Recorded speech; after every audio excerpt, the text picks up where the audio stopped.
ಏನಾದರೂ ಈ ಕೆಲಸ ಮಾಡಕ್ಕೆ ಹೋದೆ ನಾವು ನಿಮ್ಮ ಸಾಕ್ಕೊಂಡಿರೋದು ಯಾಕೆ ನಾನು ನಿಮ್ಮ ಅಪ್ಪ ಅಮ್ಮ ಅಣ್ಣ ಮೀರಿ ನಾನು ಸಾಕ್ಕೊಂಡಿದ್ದೀನಲ್ಲ, ನೀನು ಆ ಬೆಲೆ ನನಗೆ ಕೊಡ್ತೀಯಾ ಹೆಂಗೆ ಮಾಡ್ತೀಯ ಅನ್ನೋದಕ್ಕೆ ಉಸಿರು ಬಿಡೋಲ್ಲ ಇವಾಗ.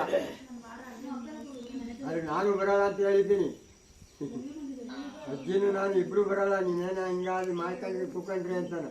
ಈ ಯಜಮಾನ್ರ ಕೈಲಿ ಇಲ್ಲಪ್ಪ ನಾನೇನು ಅನ್ನೋದು ಇಲ್ಲ, ಆಡಕ್ಕೂ ಹೋಗಲ್ಲ, ನೀನು ಮಾತಾಡಲ್ಲ ಅಂತಂದ್ರೆ ಅಂತೀನಿ. ಹೆಂಗಾನ ಮಾಡ್ಕೊ ಹೋಗ್ರಿ ಅಂತ ಮಾತಾಡ್ತೀನಿ, ಮಾತಾಡಲಿಲ್ಲ ಸುಮ್ಮನೆ ಇರ್ತೀನಿ ಅಂತಂದ್ರೆ ಯಜಮಾನ್ರ ಕೈ ಮಲ್ಲೇಶನ ಕೈ ಅವನಿದ್ದಂಗೆ ನಾನಿದ್ದಂಗೆ ಏನು ನೀನು ಎದಕ್ಕಬೇಡ, ಹೆಜ್ಜೆ ಐತೆ ಏನು ಎದಕ್ಕೆ ಹೋಗ್ಬೇಡ, ಬಾ ಅವೆಲ್ಲ ಬಿಟ್ಟಾಕ್ಬಿಡು, ಅದನ್ನೆಲ್ಲ ಮರ್ತ್ಬಿಡಪ್ಪ. 14ನೇ ತಾರೀಕು ಬಾ ಅಂತದು, 14ನೇ ತಾರೀಕು ಬಾ. 14ನೇ ತಾರೀಕು ಯಾಕೋ ಪ್ರತಿ ಫೋನ್ ಮಾಡೋನೆ ನೋಡಿ, ಬಾ ಅದೇನೋ ಕೇಳು. ಅಣ್ಣ, ಹಲೋ ಅಣ್ಣ, ಚೆನ್ನಾಗಿದ್ದೀರಾ ಅಣ್ಣ?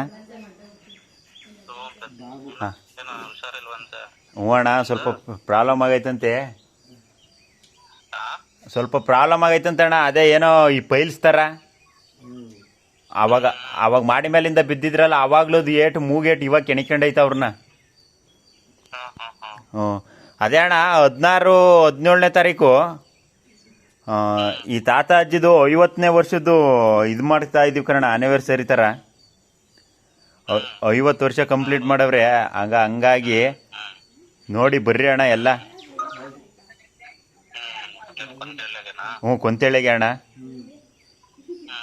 ಎಲ್ಲ ಬಂದರೆ ಚೆನ್ನಾಗಿರ್ತದೆ ಕಣ. ಅದಕ್ಕೆ ಒಂದು ಸಣ್ಣದೊಂದು ಫಂಕ್ಷನ್ ಮಾಡ್ದಂಗೆ ಒಂದು ಸ್ವಲ್ಪ ಸಿಂಪಲ್ಲಾಗಿ ಹಂಗೆ ಮಾಡ್ತಾಯಿದ್ದೀವಿ ಕಣ.